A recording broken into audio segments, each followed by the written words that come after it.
Alright, so we got out here this morning and we cleaned everything out from underneath the gantry crane so we can use it to pull the engine out the Freightliner and whatever else we need to do with it. So we got all this cleaned out. We'll move this pallet to the burn pile and probably cut the grass around it. But we got that where we can get to it. And so we got to move this dually out the way. And you guys have been watching my channel. If you remember, this dually I have picked up, it's got a 454 turbo 400 in it, and I was going to do a 6-liter for a lady swap in it, try to help the fuel mileage out a little bit. But it's going to be a tow rig, so I mean, I would like to help the fuel mileage a little bit, but we ended up picking up this 454 throttle body motor here. That's a good engine, and it's got a complete wiring harness for 4L80 on it. So the plan changed on the dually, so we'll put this throttle body 454 in place of the carbureted 454, bought a 4L80 to the back of it, and that'll help the RPMs come down a little bit, and maybe between the throttle body part and the extra gear in the transmission, it'll help the fuel mileage a little bit. It'll have at least as much power, maybe a little bit more than it had before, and so I think that'll work out pretty good, and that way we could save the 6-liter for something else. But anyhow, that was just that 454's been sitting under the gantry crane for a few minutes, so it's time to get it out of the way. And there's another, this is a late model one-piece sure main seal 454 right here, sitting on the back that I had picked up. So we'll do something with that one day. But anyhow, parts and pieces, when they come, you got to grab them up. So like I said, we cleared out from underneath the gantry crane. Like I said, here's the 2022 Spicer front axle for the 68, along with the 389 air ride springs. And I showed you the new hangers and everything in the last video, and talked about the plan on stuff. Okay, so also, in addition, when we go to do the swap, these cross members match up with the suspension, so we'll probably use these cross members along with the airliner brackets when we set that rear suspension up on the 68. But pretty cool stuff. Now, something else that's really cool,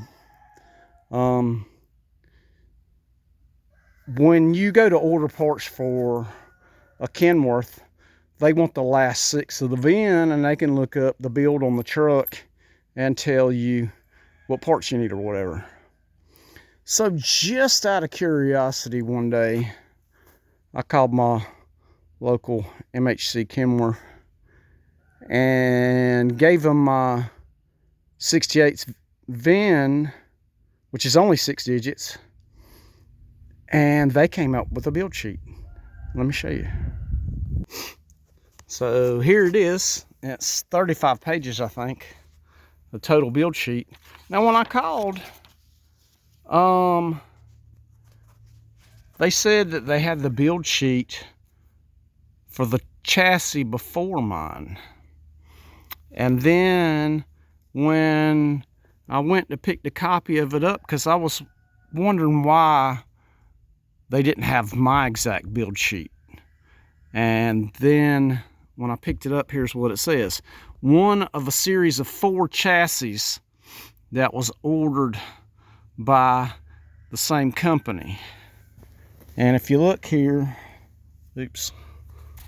If you look here, it was ordered by Asphalt Products Company through Kenworth of Tennessee. So, and it shows the complete build with all the part numbers and everything for that chassis, all the way down to the colors, and it was green and white.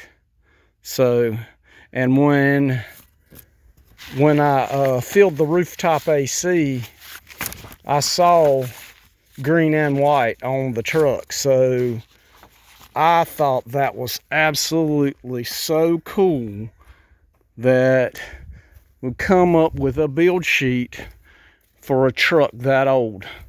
So we have the total build sheet for the 68, which, I mean, it's pretty much going to be irrelevant because, you know, we'll change most everything on it, but it's just cool to have. I mean, it's just really cool to have. And so I just thought that was too cool to be able to, that they would be able to give me that information on a commercial vehicle as old as that 68. So really, really cool stuff. And another thing that I learned off that build sheet was something that I didn't know. Okay, it's not a W900. And the Tennessee title that I got with it called it a W923. Well, it was missing a digit because the final digit denotes the rear suspension setup on the truck. So it would have been like a 920 something, like a 923, 924, 925, 929, whatever. And I didn't know, you know, what it was actually, what the model number of the truck was. And so the build sheet tells me that it's a 923. So we now officially know that the 68 is a W923. So that's just cool stuff.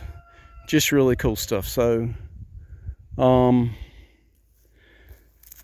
we were plundering down at Danny's the other day when we did the video of the 68 itself, I had went by, Jonathan had went to an auction a few weeks ago, and he had told me before he went that they had some aluminum wheels there, some Alcoas. And so I told him if they were hub piloted 24/5s that I was interested in them, if he could get them right. And so he ended up getting these two 24/5 Alcoas hub pilots. I already had two 24/5 hub pilot Alcoas, so that will get me my inside rear wheels. And then I think all the outside wheels, I think I'm just gonna go ahead and buy new. That way they'll be polished up already, and I can keep them polished up really nice. So I think that's what we're gonna do, or that's the plan right now, unless we find a deal on 6 really nice hub pilot 24/5s. That's the deal. And we also got in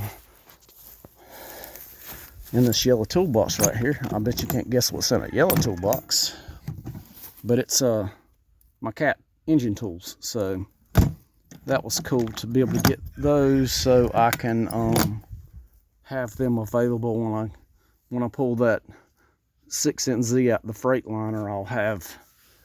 I'll have them to be able to work on it with. So we're getting our ducks in a row, getting ready. So we'll get this oh, another thing that we got from Danny's is he had this cool little jib pole right here. And what it does is, down here it slips in a receiver hitch, and then up here you can take and put a come along, a chain hoist or whatever on it. And so I'm gonna use this, and I'm gonna put my reman diffs in the Freightliner while it's still all together.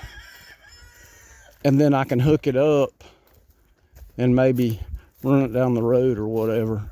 So we'll pull it out this hole here and get it on level ground to where we can probably right where the Honda is there. And that way we can clean the housings out and set the diffs. Now we still got to pull this yoke off and pull the shaft off, inspect it, and replace the seal and all in here, and maybe put a bearing in there, whatever that needs while we got it apart. And then we'll install our diffs. We'll put new U-joints in our rear drive shaft, and we'll probably run this truck and see how it does, because we've cranked it up but we've never drove it anywhere, so be interesting to see how it does. So I think that's what the plan is. But y'all stay tuned. Like I said, I'll show you more as we go, and it's gonna be really cool. But I just thought I'd share with you the deal about the build sheet. I just thought that was so cool to be able to get a build sheet for a truck as old as this truck is. So y'all stay tuned, and I'll show you more as we go.